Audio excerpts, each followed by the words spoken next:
वफाकी वज़ीर मजहबी उमूर मुफ्ती अब्दुल शकूर का ट्रैफिक हादसे में जाँ बहक होने का मुकदमा इस्लामाबाद के थाना सेक्रेटेरिएट में दर्ज कर लिया गया। मज़ीद जानते हैं डॉनिस के नुमाइंदे शकील करार से।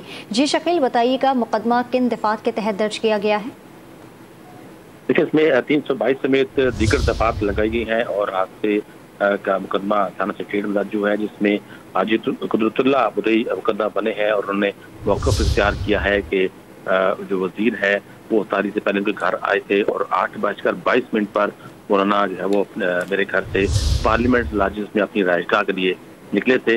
लेकिन रात 10 बजे मेरे कुक को जो सरकारी ड्राइवर था मिनिस्टर का, उसका फ़ोन आया और उसने बताया कि मिनिस्टर की गाड़ी को हादसा पेश आया है और वो जहाँ भाग हो गए हैं, क्योंकि मौलाना जो है वो खुद अपनी गाड़ी चला रहे थे और उनका हादसा जो है वो सेक्रेटरी चौक में पेश आया था।